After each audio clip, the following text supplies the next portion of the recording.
Hello, dear students. Welcome back to the lecture series of digital electronics. In this video, we will solve some of the important examples of K-map. K-map is also known as Carnot map, which is used to simplify Boolean expressions.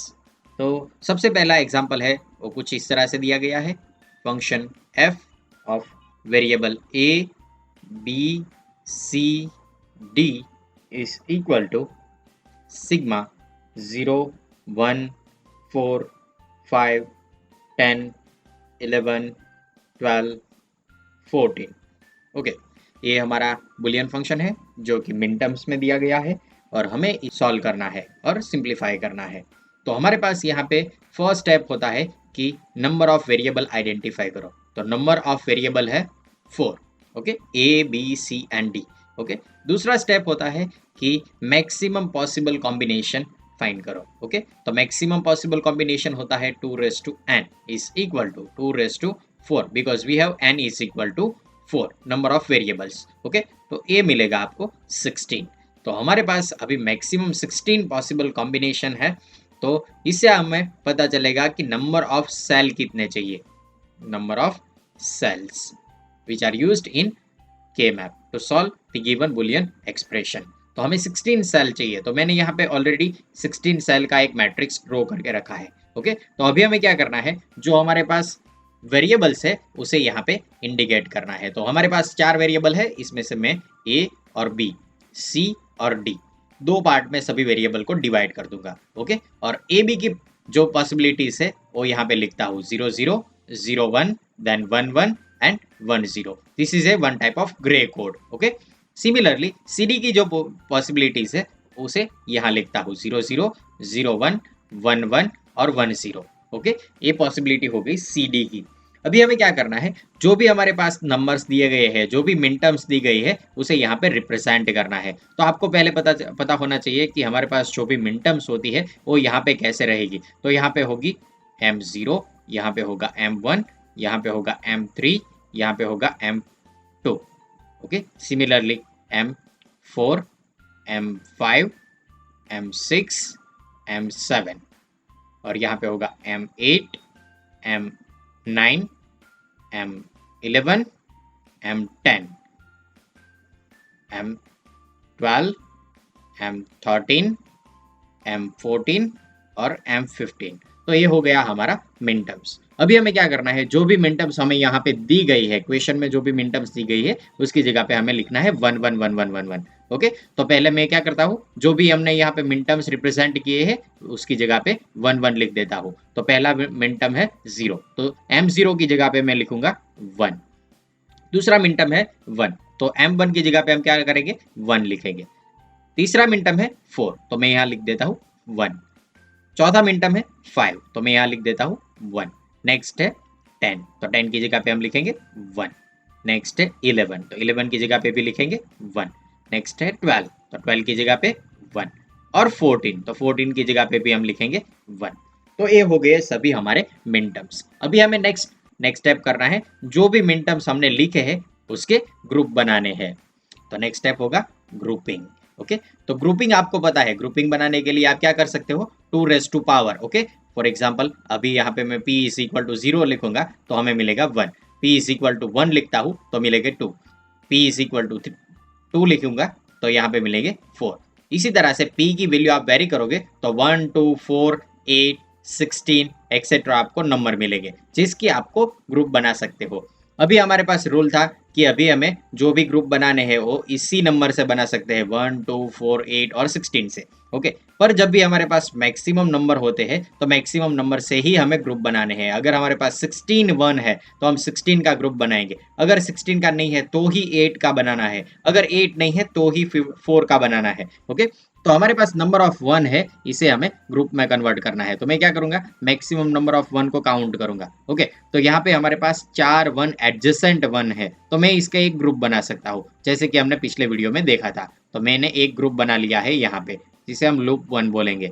Okay, loop 1। दूसरा group मुझे बनाना है, तो दूसरा group मुझे कुछ इस तरह से बनाना है। ओके, जिसमें सभी 1 कवर हो जाए और हमारे लूप्स भी बन जाए। ओके, तो तीसरी लूप में यहाँ पे बना रहा हूँ और चौथी लूप में यहाँ पे बना रहा हूँ।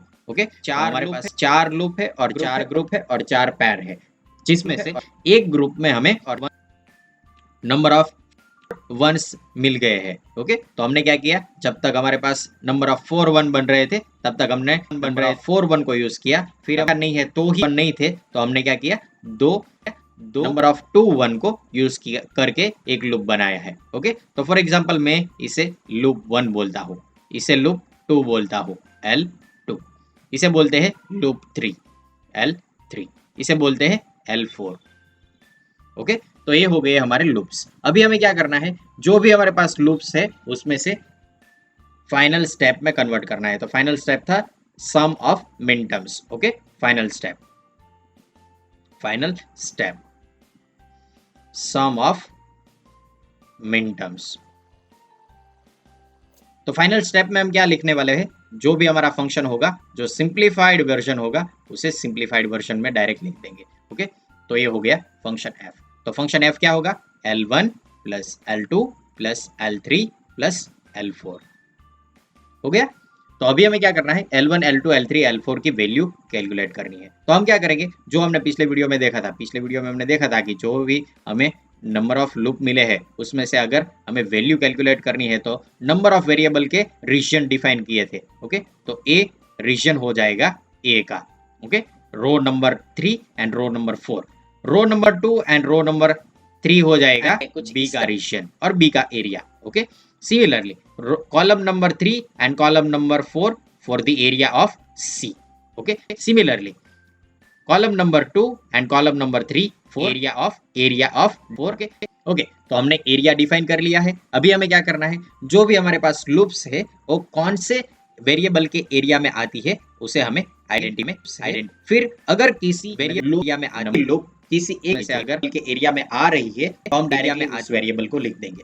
अगर पूरी लूप किसी वेरिएबल के एरिया में नहीं आ रही है तो उस वेरिएबल का कॉम्प्लीमेंट हम लिखेंगे। अगर कोई लूप है आ रही है किसी वेरिएबल के हाफ पोर्शन में कोई भी एरिया में आ रही है और हाफ एरिया में नहीं आ रही है तो हम उसे निगलेक्ट करेंगे। ओके, और लूप 1 है वो कौन कौन से वेरिएबल के एरिया में आ रही है, तो पहले देखेंगे ए का एरिया। ए का एरिया यहाँ से लेके यहाँ तक है। ओके, तो हमें क्या करना है, ए का एरिया में जो ए का एरिया है इसमें लूप नहीं आ रही है तो हम लिखेंगे ए कॉम्प्लीमेंट। बी के एरिया में आ रही है तो बी का एरिया यहाँ पे है, इसमें हाफ पोर्शन ही लूप का आता है तो हम इसे इग्नोर करेंगे। सी का एरिया यहाँ से लेके यहाँ तक है, column number 3 and column number 4, तो सी के एरिया में भी नहीं आ रही है तो हम लिखेंगे सी बार। और डी का एरिया कहाँ है, डी का एरिया कॉलम नंबर 2 और कॉलम नंबर 3 है तो इसमें भी लूप हाफ पोर्शन ही आ रही है तो हमें डी को भी इग्नोर करना है। सिमिलरली लूप नंबर 2 है तो लूप नंबर 2 की वैल्यू क्या होगी, तो लूप नंबर 2 है वो ए के एरिया में हाफ पोर्शन ही आ रहा है तो हम इसे इग्नोर करेंगे। बी के एरिया में लूप पूरा आ रहा है। ओके, तो हम इस वेरिएबल को डायरेक्टली लिख देंगे, वेरिएबल बी। सी के एरिया में बिल्कुल नहीं आ रही है, लूप नंबर 2 यहाँ पे है और सी का एरिया यहाँ पे है तो सी के एरिया में नहीं आ रही है तो हम लिखेंगे सी कॉम्प्लीमेंट। डी का एरिया यहाँ पे है तो डी के एरिया में भी नहीं आ रही है तो हम क्या लिखेंगे, डी कॉम्प्लीमेंट।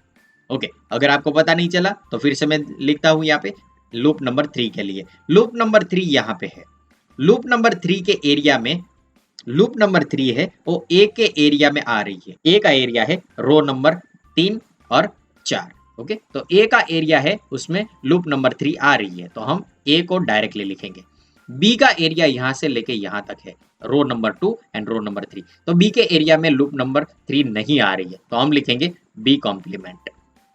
ओके, सी का एरिया है column number 3 and column number 4, तो लूप नंबर 3 है और उसमें आ रही है तो हम लिखेंगे सी।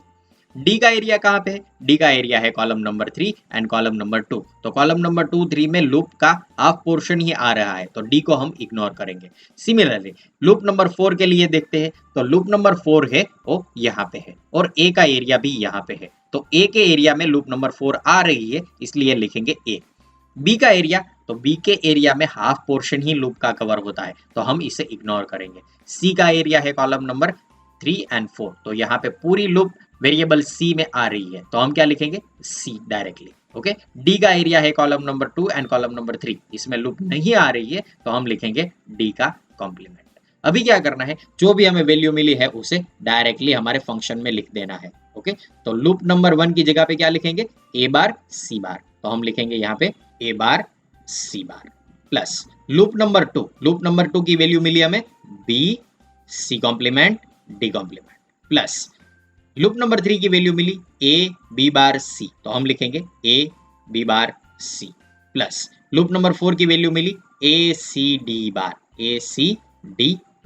तो ये हो गया हमारा फाइनल आंसर। ओके, अभी जो मैंने ग्रुप बनाया है वो आपकी जो बुक है उससे डिफरेंट ग्रुप बनाए हैं। ओके, अगर आप अपनी बुक में देखोगे तो पेज नंबर 4.33 पेज नंबर 4.33 में ये एग्जाम्पल दिया गया है, जिसमें कुछ डिफरेंट तरीके से आपको बना के दिए गए हैं। तो अगर आप उसमें देखोगे तो आपको ये आंसर कुछ डिफरेंट तरीके से मिलेगा। ओके, तो यहाँ पे मैं आपको क्या बताना चाहता हूँ कि अगर आप लूप जो बनाते हो, जो भी ग्रुप बनाते हो 1 के, उसे अलग अलग तरीकों से बनाओगे तो आपका आंसर भी कुछ अलग अलग तरीकों से मिलेगा। ओके, यहाँ पे जो हमें आंसर मिला है वो 4 टर्म में मिला है, क्योंकि हमने 4 अलग अलग लूप बनाई थी। आप अपनी बुक में देखोगे तो पेज नंबर 4.33 पे ये एग्जाम्पल दिया गया है, जिसमें कुछ अलग तरीके से एग्जाम्पल सॉल्व किया गया है, और आप उसमें देखोगे तो आपको इससे भी सिंप्लीफाइड आंसर मिलेगा। ओके, ये वर्क मैं आपको दे रहा हूं ताकि आप खुद चेक कर सको कि अगर यहाँ पे लूप आप चेंज करोगे तो आपको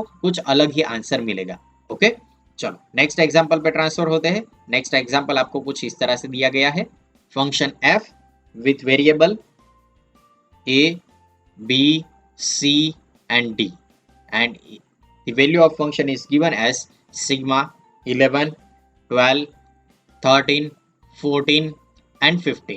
ओके, कुछ इस तरह से दिया गया है। अभी हमें क्या करना है, इस जो फंक्शन दिया गया है इसे सॉल्व करना है। ओके, तो अभी हम क्या करेंगे, जो भी हमारे पास फंक्शन दिया गया है उसमें 4 वेरिएबल है। ओके, 4 वेरिएबल कुछ इस तरह से दिए गए हैं, तो हम क्या करेंगे, जो भी हमारे पास यहाँ पे 4x4 का मैट्रिक्स है उसमें इंप्लीमेंट करेंगे। अभी आपको पता चल गया होगा कि 4 में अगर आपके पास वेरिएबल है तो 2⁴ आपको 16 सेल चाहिए, ताकि आप जो भी आपका क्वेश्चन है उसे इंप्लीमेंट कर सको। ओके, तो 16 सेल का मैंने यहाँ पे एक मैट्रिक्स ले लिया है। ओके, अभी जो आपके पास 4 वेरिएबल है इसे हम 2 पार्ट में डिवाइड करेंगे, 2 को रो के लिए रखेंगे और 2 को कॉलम के लिए रखेंगे। ओके, 2 वेरिएबल की पॉसिबिलिटीज क्या होती है, 0 0 0 1 1 1 एंड 1 0। ओके, CD की पॉसिबिलिटीज क्या होगी, सिमिलर होगी, 0 0 1 0 0 1 1 1 एंड 1 0। ओके, अभी हमें क्या करना है, जो भी आपके पास नंबर दिए गए हैं इस नंबर को हमें डायरेक्टली इंप्लीमेंट करना है। आपने जो पिछले वीडियो एग्जाम्पल में देखा था, एक मेथड वो हो सकती है। दूसरी मेथड मैं यहाँ पे आपको बताता हूँ, अगर आप 1 1 को बाइनरी में कन्वर्ट करोगे तो आपको मिलेगा 1 0 1 1। ओके, यहाँ पे दो जो पहले नंबर है वो इंडिकेट करेंगे आपकी रो, और दूसरे 2 नंबर है वो इंडिकेट करेंगे आपकी कॉलम्स। ओके, तो यहाँ पे आप देखोगे तो 1 0 यहाँ पे है और 1 1 यहाँ पे है, दोनों को आप जोड़ोगे तो यहाँ पे आपको एक नंबर मिलेगा 1, जिसे हम बोलते हैं M11। ओके, अगर आप 12 को बाइनरी में कन्वर्ट करोगे तो आपको नंबर मिलेगा 1 1 0 0। ओके, तो आपको यहाँ पे 1 1 एक रो मिल रही है और 0 0 की कॉलम मिल रही है, दोनों को आप जोड़ोगे तो यहाँ पे आएगा M12। ओके, जो मिनटर्म था वो M12। यहाँ पे आपको 13 मिल रहे हैं, तो 13 को आप बाइनरी में कन्वर्ट करोगे तो 13 का बाइनरी होगा 1 1 0 1। ओके, ये दोनों रो है और ये दोनों कॉलम है, तो 1 1 0 1 आपको यहाँ पे नंबर मिलेगा। 14 को आप बाइनरी में कन्वर्ट करोगे तो 14 का बाइनरी होगा 1 1 1 0। ओके, तो 1 1 रो है, 1 0 कॉलम है, 1 1 यहाँ पे है, 1 0 यहाँ पे है, तो ये नंबर यहाँ पे आ गया। 15 का आप अगर बाइनरी करोगे तो आपको मिलेगा 1 1 1 1। ओके, 1 1 रो 1 1 कॉलम, तो 1 1 रो 1 1 कॉलम, ये आपको यहाँ पे मिलेंगे। ओके, अभी आपको क्या करना है, ग्रुप में कन्वर्ट करना है, तो मैं पहले ये डेटा रिमूव कर देता हूँ। तो ग्रुप में कन्वर्ट करने के लिए आप क्या कर सकते हो, मैक्सिमम 1 का एक ग्रुप बना सकते हो। यहाँ पे मैक्सिमम एडजेसेंट 4 है। ओके, तो हम एक ग्रुप यहाँ बनाएंगे, ये लूप नंबर 1 हो गई L1। दूसरी लूप, अगर इस 1 को आपको ऐड करना है तो दूसरी लूप आप कुछ इस तरह से बना सकते हो, तो ये हो गई loop number 2 L2। Okay, loop number 1 और लूप नंबर 2 आपको मिल गई है। अभी आपको क्या करना है, आपको इस लूप की वैल्यू कैलकुलेट करनी है। ओके, तो इसके लिए हम क्या करेंगे, जो भी हमारे पास वेरिएबल है इस वेरिएबल का एरिया डिफाइन कर देंगे। तो ए एरिया हो गया वेरिएबल ए का, यहाँ पे होगा वेरिएबल बी का एरिया, यहाँ पे होगा एरिया वेरिएबल सी का, और यहाँ पे होगा वेरिएबल डी का।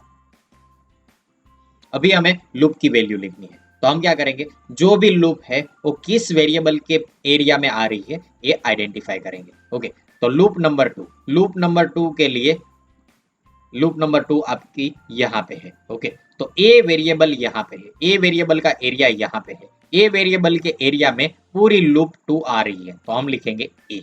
ओके, बी वेरिएबल, तो बी वेरिएबल का एरिया है वो कुछ इस तरह से है, और हमारी लूप 2 है उसमें हाफ पोर्शन ही कवर करती है, तो बी को हम इग्नोर करेंगे। सी वेरिएबल का area column number 3 and column number 4 है, तो यहाँ पे लूप 2 पूरी कवर हो रही है, तो हम लिखेंगे सी।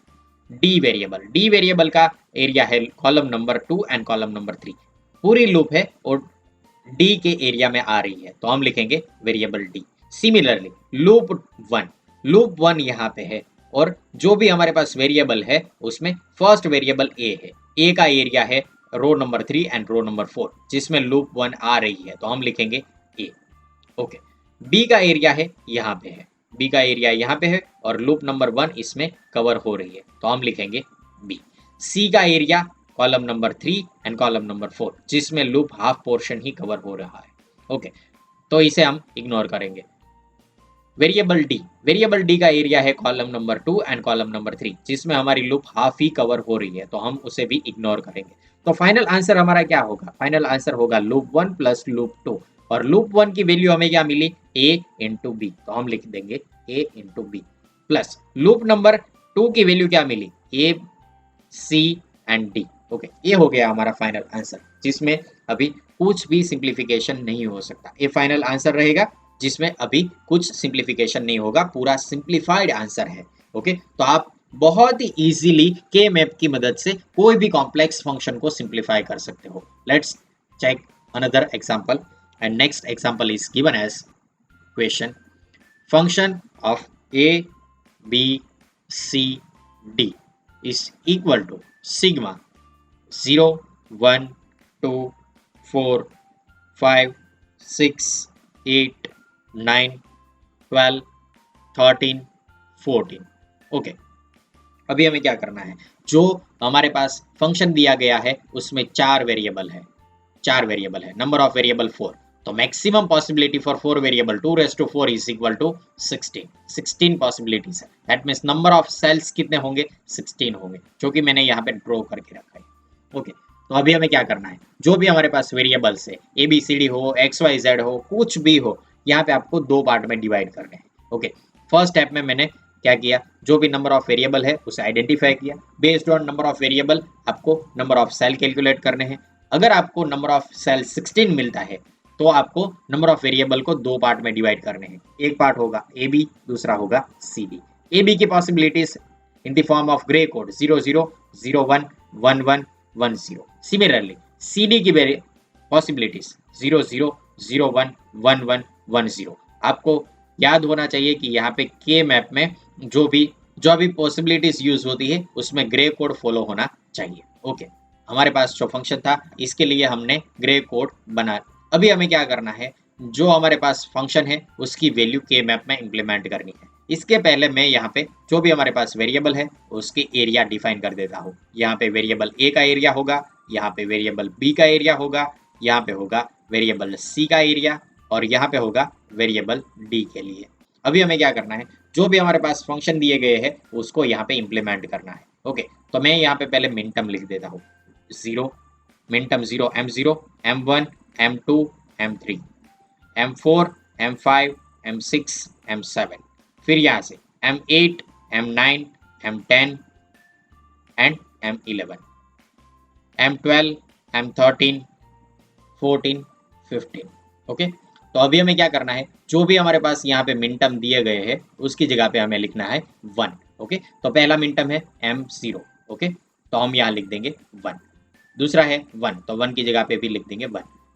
नेक्स्ट वन 2, तो m2 है वो यहाँ पे होगा। ओके, नेक्स्ट वन 4, तो 4 की जगह पे लिख देंगे हम 1। सभी वेरिएबल की जगह सभी मिन टर्म की जगह पे आपको लिख देने हैं 1। ओके, जो भी हमारे पास दिए गए हैं 8, नेक्स्ट वन 9, नेक्स्ट वन यहाँ पे है 12, तो 12 की जगह पे 1, नेक्स्ट वन है यहाँ पे 13, तो 13 की जगह पे 1, नेक्स्ट वन है 14, तो 14 की जगह पे 1। सभी वेरिएबल की सभी मिन टर्म की जगह पे हमने 1 1 1 1 इंडिकेट कर दिए हैं। ओके, अभी हमें क्या करना है, लूप बनानी है। ओके, तो लूप बनाने के लिए मैं क्या करूंगा, जो भी maximum number of one adjacent है इसमें लूप बना सकते हैं, तो 1 की लूप बना सकते हैं, 2 की, 4, 8 और 16 की लूप हम बना सकते हैं। ओके, तो हमारे पास यहाँ पे 16 वन एडजेसेंट वन नहीं है, तो हम 8 की लूप बनाएंगे। तो 8 हमारे पास एडजेसेंट वन है, तो हम उसी की लूप बनाएंगे। ओके, तो मैं यहाँ क्या करूंगा, यहाँ पे लूप बनाऊंगा कुछ इस तरह से, जिसमें नंबर ऑफ 8 1 है उसे कवर करूंगा। ओके, तो ये हो गया लूप नंबर 1, L1। दूसरी लूप हम कहाँ बना सकते हैं, तो दूसरी लूप हम बनाएंगे कुछ इस तरह से, जिसमें 4 4 1 बना सकते, कवर करूंगा। एक लूप बनाऊंगा 1 कुछ इस तरह से, एक लूप होगी कुछ इस तरह से, जिसमें ये है वो कवर हो रहे हैं। ओके, मैं यहाँ पे एक 1 है उसे बार बार यूज कर सकता हूँ इसी ग्रुप के लिए। ओके, तो मैं दूसरी एक लूप बनाऊंगा, उसे कुछ इस तरह से बनाऊंगा, जिसमें ये दो और यहाँ 2 1 को मैं कवर करूंगा, तो 4 1 की एक लूप बनेगी। तो यहाँ पे हो गया लूप नंबर 2 और ये हो गए लूप नंबर 3। ओके, तो फाइनल आंसर हमारा क्या मिलेगा, फाइनल आंसर मिलेगा function f of variable a दो b c and d and is equal to loop 1 plus loop 2 plus loop 3। Okay, अभी हमें क्या करना है, लूप 1 की वैल्यू लिखनी है। तो लूप 1 की जगह पे हम क्या लिख सकते हैं, लूप 1 हमारा यहाँ पे है। ओके, तो लूप 1 को हमें लिखना है, तो हम क्या करेंगे, पहले देखेंगे वेरिएबल a, तो a का एरिया यहाँ पे है जो कि पूरी लूप को कवर नहीं कर रहा है, तो a को हम इग्नोर करेंगे। b का एरिया यहाँ पे है, तो b को भी मैं इग्नोर करता हूँ, क्योंकि b का एरिया लूप को कवर नहीं कर रहा है, हाफ पोर्शन ही कवर हो रहा है। ओके, c के एरिया में लूप नंबर 1 आ ही नहीं रहा है, तो मैं क्या करूंगा, c का कॉम्प्लीमेंट लिखूंगा। ओके, d का एरिया यहाँ पे है, तो d के एरिया में भी लूप हाफ पोर्शन ही है, तो हमें d को भी इग्नोर करना है। तो ये हो गया लूप 1 की value, c complement. Okay, L2 यहाँ पे है, हाफ पोर्शन यहाँ पे है और हाफ पोर्शन यहाँ पे है, और ये जो लूप है वो ए के एरिया से बाहर है, तो हम क्या लिखेंगे, ए का कॉम्प्लीमेंट।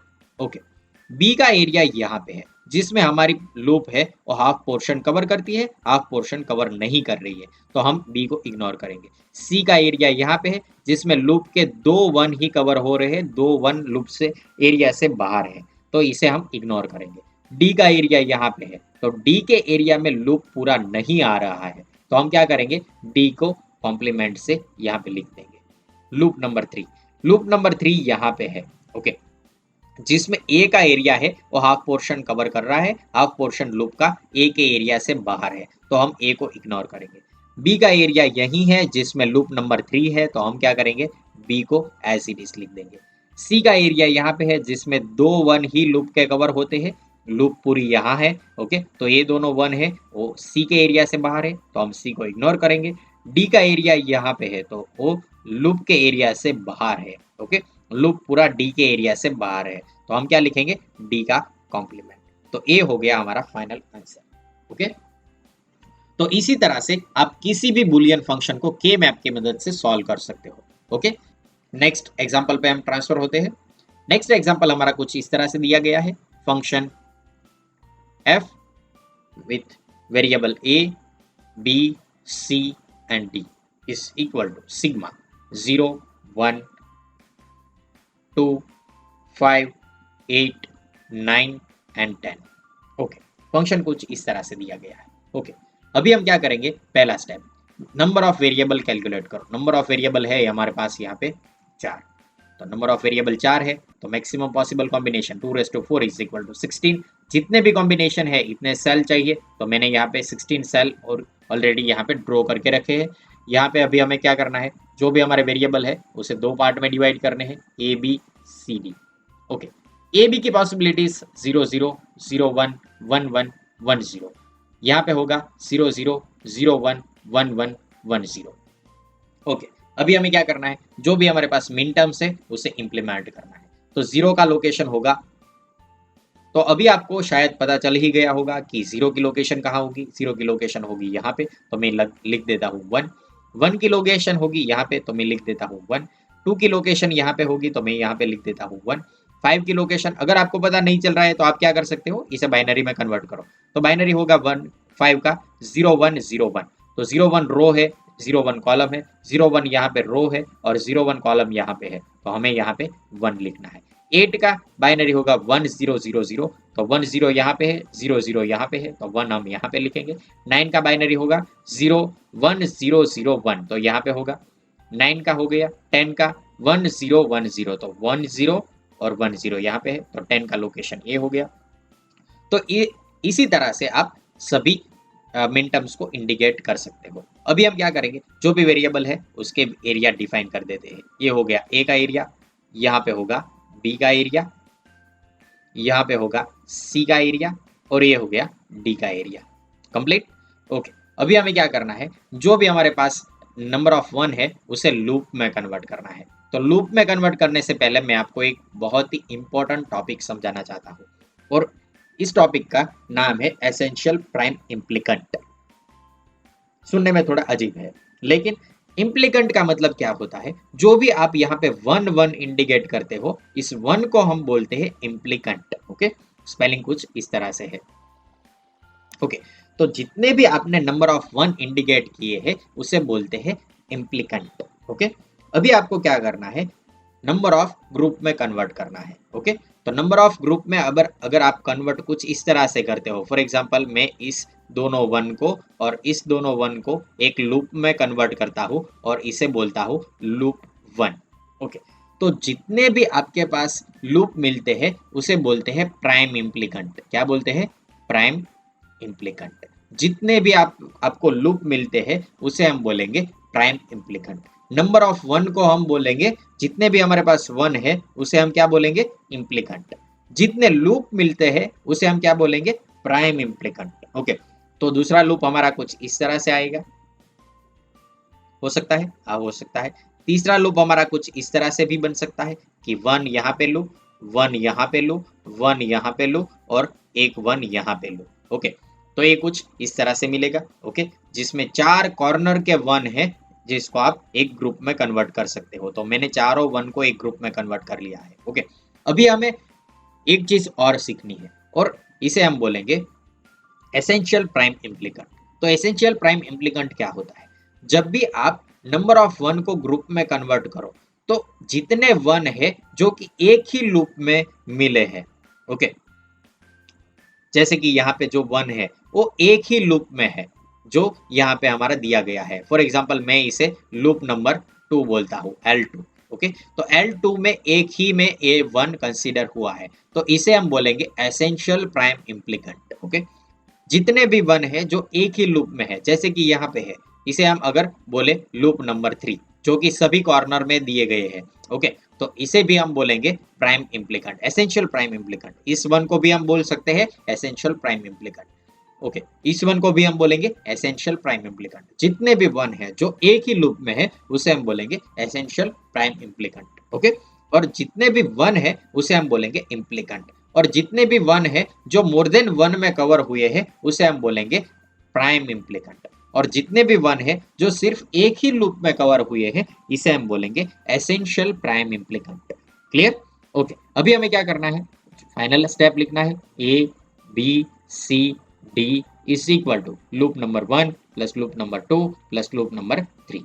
ओके, तो लूप नंबर 1 की वैल्यू क्या होगी, तो लूप नंबर 1 हमारा हाफ पोर्शन यहाँ पे है, हाफ पोर्शन यहाँ पे है। ओके, तो लूप 1 की वैल्यू लिखनी है, तो जो ए का एरिया है वो यहाँ पे है, जिसमें आपकी लूप L1 है वो हाफ पोर्शन कवर करती है, हाफ पोर्शन कवर नहीं कर रही, तो हम इसे इग्नोर करेंगे। वेरिएबल बी का एरिया यहाँ पे है, बी के एरिया में हमारी लूप पूरी नहीं आ रही है, पूरी एरिया के बाहर है, तो हम लिखेंगे बी कॉम्प्लीमेंट। सी का एरिया यहाँ पे है जिसमें भी हमारी लूप नहीं आ रही, तो हम लिखेंगे सी का कॉम्प्लीमेंट। ओके, तो ये हो गया L1 B bar dot C bar. Okay, next है लूप नंबर 2। लूप नंबर 2 यहाँ पे है जो कि ए के एरिया से बाहर है। ओके, तो हम लिखेंगे A complement. Okay, loop number 2 है वो बी का एरिया में आ रही है लेकिन हाफ पोर्शन ही है तो हम बी को इग्नोर करेंगे। सी के एरिया से बाहर है तो हम लिखेंगे सी कॉम्प्लीमेंट, और डी के एरिया में आ रही है इसलिए हम लिखेंगे डी। तो ये हो गया लूप 2 की value, A complement C complement D. Next है L3। L3 सभी कॉर्नर में जो 1 है इससे बनती है। ओके, तो लूप नंबर 3 है वो ए के एरिया में हाफ पोर्शन आ रही है, हाफ पोर्शन नहीं है तो हम ए को इग्नोर करेंगे। बी का एरिया यहाँ पे है तो एक भी 1 लूप नंबर 3 का बी के एरिया में नहीं है तो हम लिखेंगे यहाँ पे बी कॉम्प्लीमेंट। सी का एरिया यहाँ पे है जिसमें 2 1 है लूप 3 के, वो कवर हो रही है और 2 नहीं हो रहे हैं। ओके, तो हम सी को इग्नोर करेंगे। डी का एरिया है वो यहाँ पे है जिसमें लूप नंबर 3 पूरी नहीं आ रही है तो हम लिखेंगे डी कॉम्प्लीमेंट। तो ये हो गया लूप नंबर 3 की value, B complement D complement, और ये हो गया हमारा फाइनल आंसर जिसमें अभी कुछ भी सिंप्लीफिकेशन नहीं हो सकता है। तो इसी तरह से आप कोई भी के मैप का एग्जाम्पल हो इसे सॉल्व कर सकते हैं। के मैप के आपको 2 क्वेश्चन 7 मार्क्स में पूछे जाते हैं। ओके, तो 2 क्वेश्चन के हिसाब से आपको 14 मार्क्स के मैप से मिल सकते हैं और ये बहुत ही ईजी है। ओके, नेक्स्ट वीडियो में के मैप के रिलेटेड और भी कुछ बातें हैं जो हम डिस्कस करेंगे।